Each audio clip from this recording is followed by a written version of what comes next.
మనము దేవుని వాక్యం చదువుకుందాం. పరిశుద్ధుడైన మార్కు సువార్త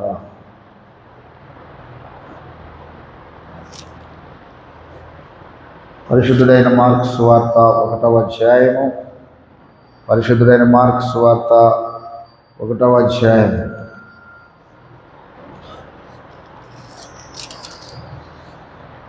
35వ వచనము నుండి 39 వచనం వరకు ఉన్నటువంటి దేవుని మాటలు మనము చదువుకుందాం. పరిశుద్ధుడైన మార్కు సువార్త 1వ అధ్యాయం 35 నుండి 39 వరకు ఉన్నటువంటి దేవుని మాటలు మనం చదువుకుందాం. దేవుని వాక్యాన్ని చదివి వినిపిస్తాను.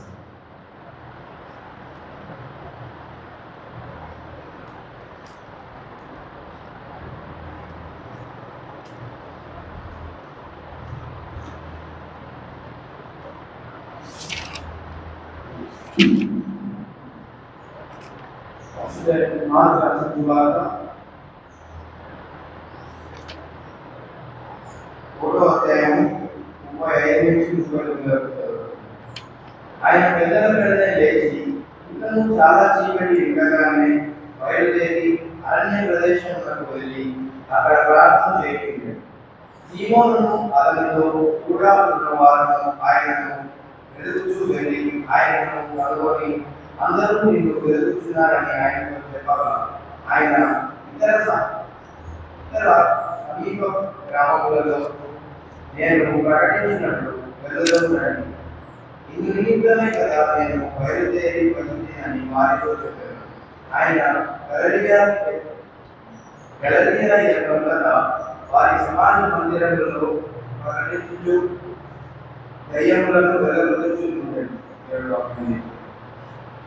మనమందరం కలిసి 695 సిలువ చెంత చేరిన నాడు కర్షణము కలిగి 695 సిలువ చెంత చేరిన నాడు కలుషములను కడిగి వేయు సిలువ చెంత చేరిన నాడు కలుషములను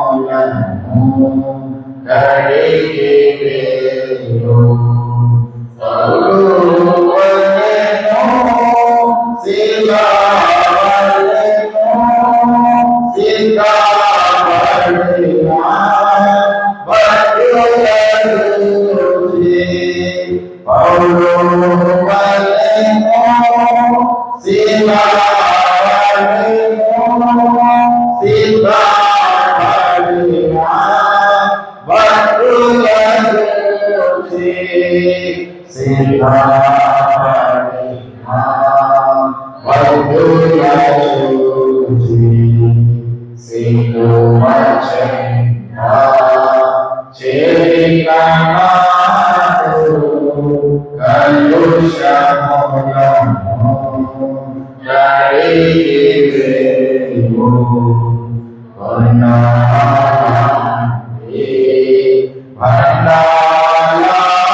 కప్పిపోయిన కుమారుడు తండ్రిని విడచి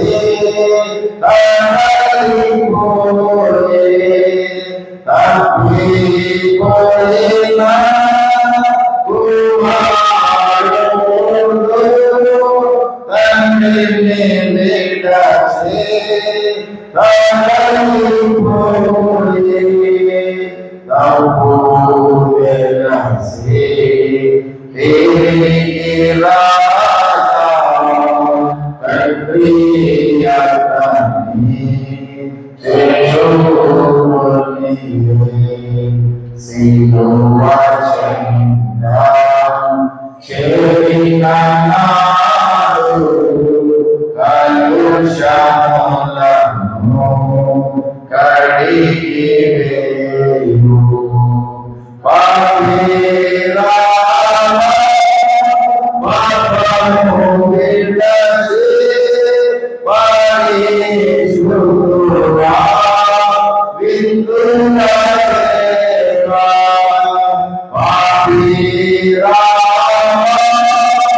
పాపము విడచి పరిశుద్ధుడా విందుల దేవా. పాపుల గతిని పరిచేదేవా. పాతాళమే వారి అంతము సిలువ చెంత చేరిన నాడు కలుషములను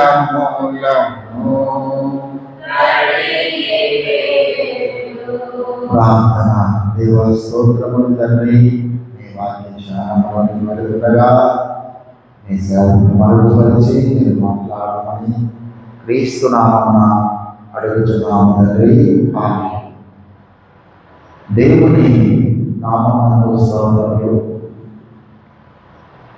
పరిశుద్ధ వారములు ఈ తెల్లవారుజామున ప్రార్థనల ద్వారా దేవుని సన్నిధానంలో కూడి వచ్చిన మీ అందరికీ యేసుక్రీస్తు శ్రేష్టమైన ఘనమైన నామమున శుభములు వందనములు తెలియజేస్తున్నాను.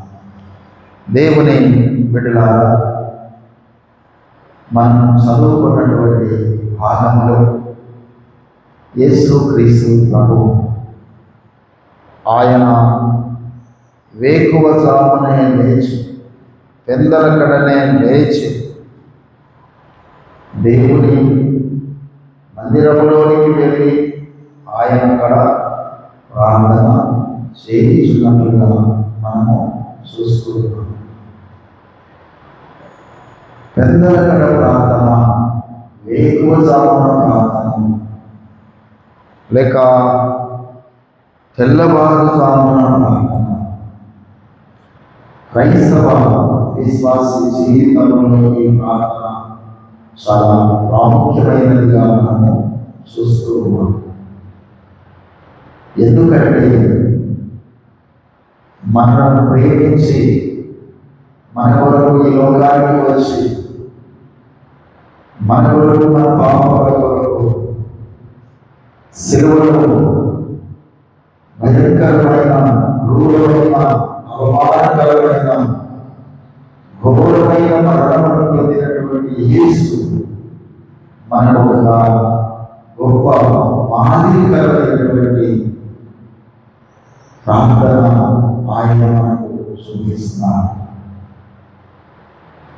వాస్తవముగా ప్రార్థన ఏ సమయాల్లో మనం చేయాలి? ప్రస్తుతం మనం పరిశుద్ధ వారంలో ప్రవేశించాం. 5 దినములు 6 దినములు ఈ పరిశుద్ధ వారం కొనసాగుతుంది. ఈ 6 దినములలో మరింత దేవునికి దగ్గరగా, మరింత దేవునికి మనం సమీపంగా ఉండి ప్రార్థించే కాలమే పరిశుద్ధ వారం. పరిశుద్ధ వారంలో జరిగే కార్యక్రమాలన్నీ కూడా మనకు, మన కుటుంబాలకు, మన సంఘాలకు ఆశీర్వాదకరంగా, మేలుకరంగా, దీవెనకరంగా ఉండాలి అంటే మనం తప్పకుండా ప్రార్థించాలి. అలా ప్రార్థనలు చేయడానికి మనం సిద్ధపడవలసిన అవసరత ఉందని నేను అందరికీ జ్ఞాపకం చేస్తున్నాను. అందుకే ప్రార్థన ఏ సమయాల్లో చేయాలి? మొట్టమొదటిదిగా మార్క్స్ వార్త 1వ అధ్యాయం 35వ వచనం మనం చదువుతున్నప్పుడు ఆయన పెద్దలకడ లేచి ఇంకనూ చాలా చీకటి ఉండగానే బయలుదేరి అరణ్య ప్రదేశములకు వెళ్ళి అక్కడ ప్రార్థన చేయించును. అరణ్యములోకి వెళ్ళి యేసు ప్రార్థించినట్లుగా మనము చూస్తూ ఉన్నాం. ఇక్కడ యేసుక్రీస్తు ప్రభువు ఒక వానరహితమైనటువంటి ప్రార్థన, ఒక శ్రేష్టమైనటువంటి ప్రార్థన తండ్రి అయిన దేవుని ఎదుట ప్రార్థించినట్లుగా మనము చూస్తున్నాం. గమనించండి, ఎప్పుడైతే ఈ ప్రార్థన ఆయన చేయగలిగారో ఈ ప్రార్థన అనంతరం ఆయన అనేక గొప్ప కార్యములు చేసినట్లుగా మనము చూస్తూ ఉన్నాం. ఈ భాగం ఆ గొప్ప కార్యాలు ఈ భాగంలోనే వ్రాయబడినట్లుగా కూడా మనము చూస్తూ ఉన్నాం.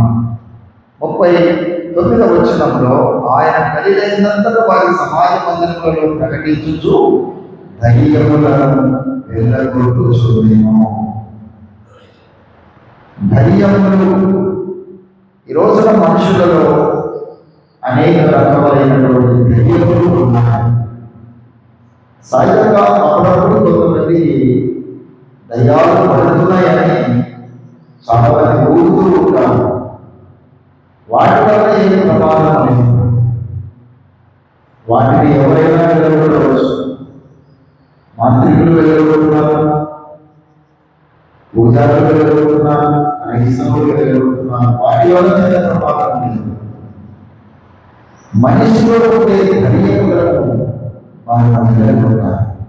ఈ పరిశుద్ధ వారంలో మన జీవితాల్లో ఉండే అపవాది యొక్క లక్షణాలు, అపవాది యొక్క కార్యాలు, అపవాది యొక్క ప్రతి విధమైనటువంటి చెడు కార్యములను వెళ్ళగొట్టాలి.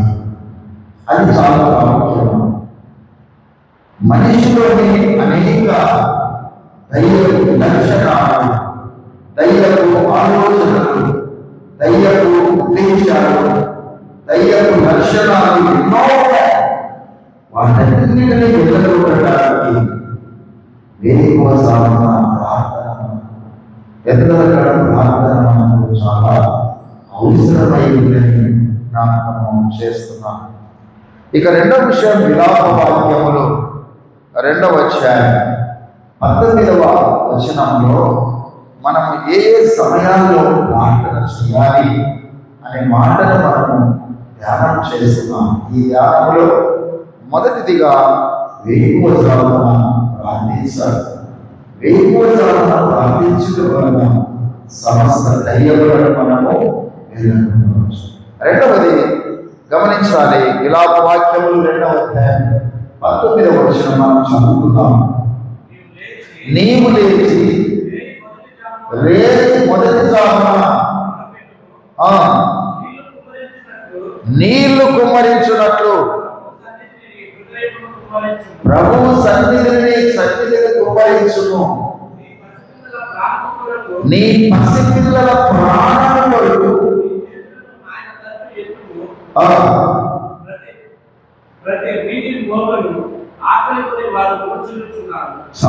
గమనించాలి.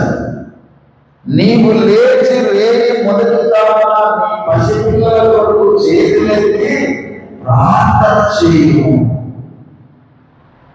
ఈ రోజున సోషల్ మీడియాలో రకరకాలైనటువంటి వీడియోస్ వస్తూ ఉంటాయి. కన్న తండ్రి కన్న పిల్లలను భయంకరంగా కొట్టడం, కన్న తల్లి కన్న పిల్లలను చంపడం. ఎక్కడ ఉంది రక్షణ? చిన్న బిడ్డలకు రక్షణ లేదు. ప్రపంచ పరిస్థితులన్నీ మారుతున్నాయి. తల్లిదండ్రులు ప్రేమ సహనీయులు ఉంది, కుటుంబ సభ్యులలో ప్రేమ సహనీయులు ఉంది. దేవుని బిడ్డల పిల్లల పట్ల క్రూరత్వాన్ని కర్కశత్వాన్ని చాలా మంది తల్లిదండ్రులే ప్రదర్శిస్తూ ఉన్నారు.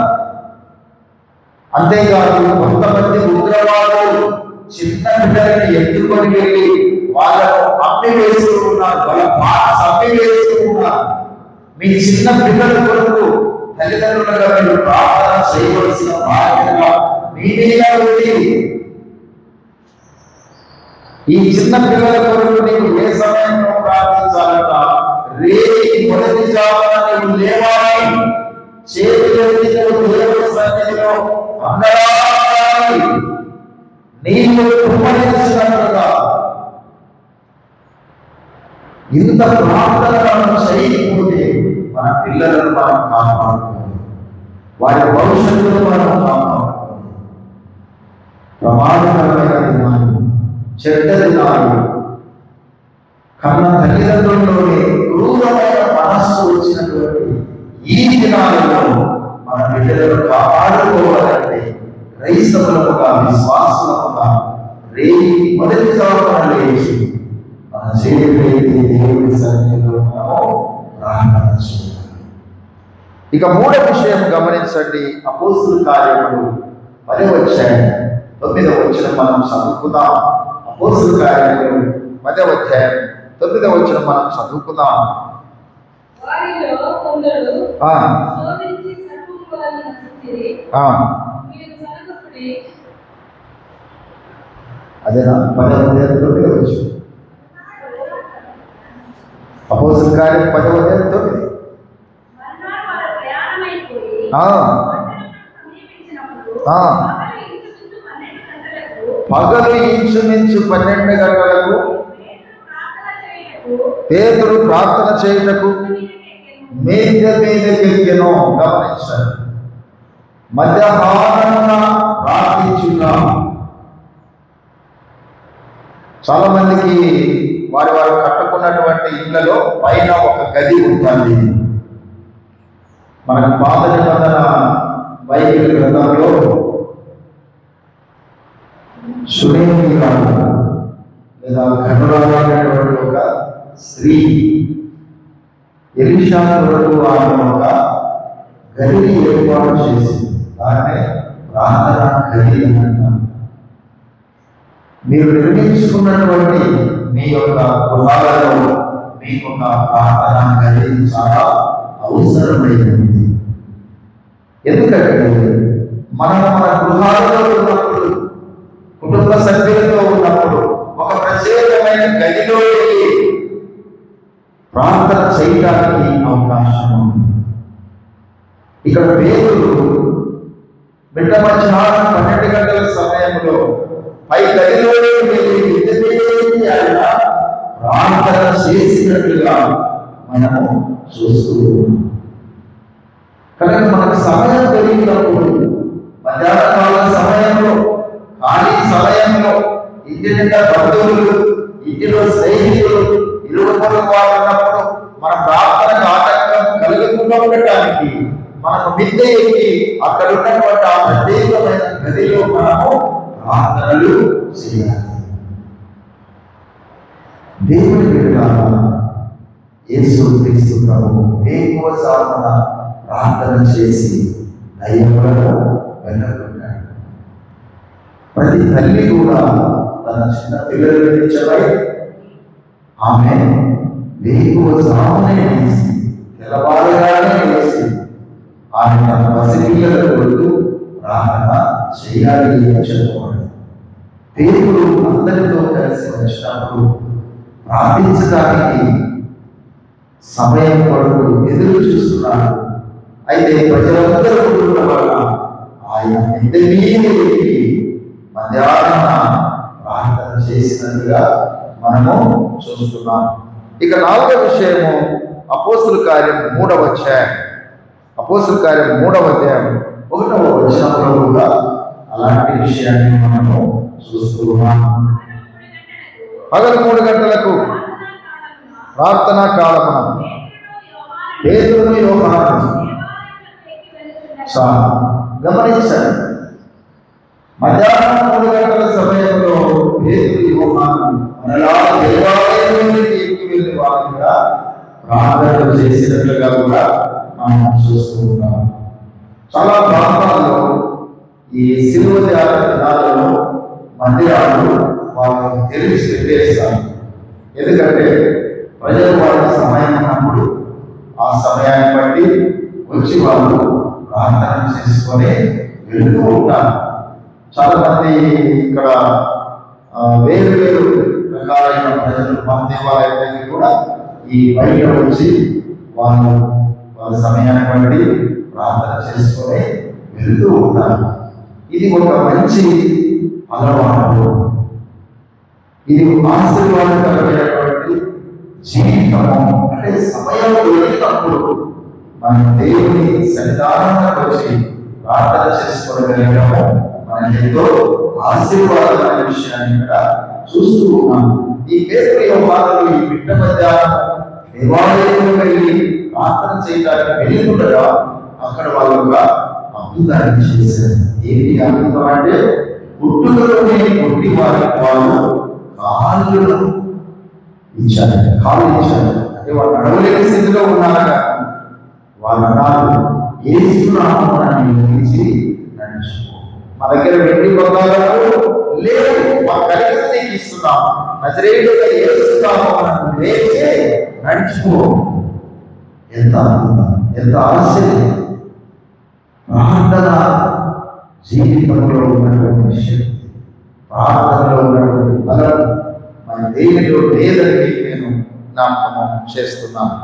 ఇక దేవుని బిడ్డలారా, లూకాసు సువార్త 6వ అధ్యాయం 12వ వచనంలో మరి ఒక మాట మనకు చెప్పబడుతుంది. గమనించండి. లూకాసు సువార్త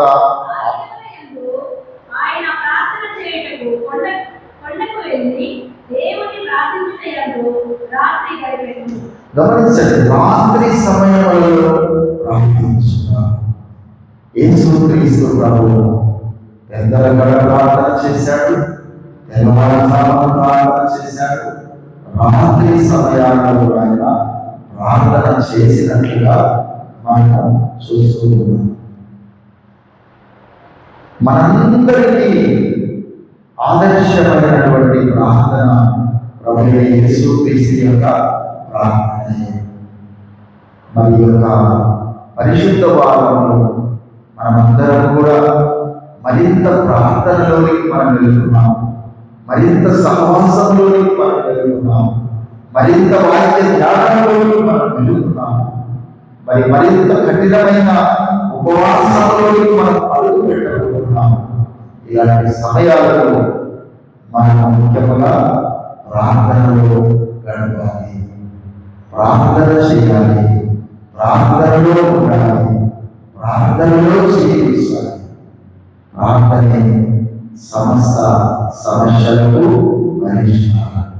కానీ ఈ పరిశుద్ధ వారంలో మనమందరం కూడా దేవుడికి ఇష్టమైన ప్రార్థన, దేవుడు ఆనందించే ప్రార్థన, దేవుడు అంగీకరించే ప్రార్థన, దేవుడు వినగలిగిన ప్రార్థన చేయడానికి మనము సిద్ధపడతాం. మరి ఉదయకాలం ఈ కొన్ని మాటలు మన హృదయంగా దాచుకుందాం, మన మనసులో భద్రత చేసుకుందాం. ఈ పరిశుద్ధ వారం అంతటిలో కూడా ప్రతిదినము తెల్లవారుజామున జరిగే ప్రార్థనలు, సాయంకాలం జరిగే ప్రార్థనలు మనందరూ కూడా పాల్గొని మరింతగా ప్రార్థన ద్వారా మన జీవితాన్ని పరిశుద్ధపరచుకొని పవిత్రపరచుకొని ప్రభువుతో కలిసి మనం ప్రయాణం చేయడానికి సిద్ధపడతాం. అతి కృప దేవుడు మనం దయచేయాలని కోరుతూ ఈ కొన్ని మాటలు నేను ముగిస్తున్నాను. దేవుడి కొన్ని మాటలు మనం నేర్పించమని దేవుడి చూడాలి. ఆమె ప్రార్థన. పరిశుద్ధుడైన దేవా మీకు స్తోత్రములు తండ్రి. ఈ వేకువ సామన ఆత్మ కార్యంలో మనం తోడైనందుకై స్తోత్రం. మమ్మల్ని బలపరిచినందుకై స్తోత్రం. మరి ఈ సమయంలో మీ సేవకుని మరొకపరిచి మీరు మాట్లాడిన కొన్ని మాటలు మనకు ఈ కొన్ని మాటలు మా హృదయాల్లో మా మనసుల్లో భద్రం చేసుకొని మా ప్రియమైన తండ్రి ఈ పరిశుద్ధ వారం అంతటిలో కూడా మేము దినదినము తెల్లవారు సామన ప్రార్థనల ద్వారా సాయంకాల ప్రార్థనల ద్వారా మీ ఆలయంలో చేరి మిమ్మల్ని స్తుతిస్తూ ఆరాధిస్తూ మా జీవితంలో సరిచేసుకోవడానికి మీరు ఇచ్చే దీవెనలు అందుకోవడానికి మీ కృప మాకు దయచేయమని కూడా ప్రార్థిస్తున్నాం. ఈ సమయంలో కూడి వచ్చిన బిడ్డలందరినీ దీవించండి. ఎవరికి అవసరాలున్నా ఎవరికి అక్కర్లున్నా మేము తీర్చుమని కూడా ప్రార్థిస్తున్నాం. మా ప్రియమైన తండ్రి, మరి ఈ పరిశుద్ధ వారం అంతటిలో జరిగే ఆరాధనలన్నింటినీ మీరు దీవించండి. మరి ప్రాముఖ్యంగా మండి దర్శే మరి ఆరాధనలో అలాగే గుడ్ ఫ్రైడే మీరు సిలువ మీద పలికిన 7 మాటల ధ్యానం కొరకు మమ్మల్ని సిద్ధపరచండి. సంఘం కుటుంబములను మీరు దర్శించండి. ప్రతి ఒక్కొక్క కుటుంబాన్ని మీరు సిద్ధపరచండి. మీ సన్నిధికి నడిపించమని కూడా ప్రార్థిస్తున్నాం. అలాగే ఈస్టర్ సండే కొరకు కూడా మమ్మల్ని సిద్ధపరచండి. బిడ్డల అవసరాలు అక్కర్లన్నీ మీరు తీర్చుమని కూడా ప్రార్థిస్తున్నాం. మా ప్రియమైన తండ్రి, సంఘం అంతటిని మీరు దీవించండి. మా మాస్టర్ అంతటిని మీరు దీవించండి. మాస్టర్లో జరిగే ఆధ్యాత్మిక కార్యక్రమములన్నింటినీ మీకు మహిమకరంగా సంఘాలను దీవెనకరంగా జరిగించమని కూడా ప్రార్థిస్తున్నాం. సంఘంలో చాలా మంది దీర్ఘకాలికమైన జబ్బుల చేత బాధపడుతున్నారు. అటు బిడ్డలపై గాయపడిన హస్తాలు తాకి స్వస్థపరచమని కూడా ప్రార్థిస్తున్నాను. నేను స్వస్థపరిచి నేనే సెలవుచ్చాను. మీరు మీ బిడ్డలను స్వస్థపరచమని కూడా ప్రార్థిస్తున్నాను. చాలా మంది ఆర్థికపరమైన అప్పుల చేత సమస్యల చేత సతమతమవుతున్నారు. అట్టి వారి సమస్యలను మీరు పరిష్కరించండి. చాలా మంది దీర్ఘకాలికమైనటువంటి వ్యాధి బాధలు, దీర్ఘకాలికమైన సమస్యలు, దీర్ఘకాలికమైన జటిలమైన సమస్యలతో ఉన్న అన్ని సమస్యల నుండి విడిపించుకొని కూడా ప్రార్థిస్తున్నాం. కుటుంబాలలో సమాధానం, కుటుంబాలలో నెమ్మది, కుటుంబాలలో క్షేమం మీరు కలిగించండి. ఈ పరిశుద్ధ వారం అంతటిలో కూడా ప్రతి ఇంటికి మీ కంచెపై కాపుదలను మీ భద్రతని పై ప్రార్థిస్తున్నాను.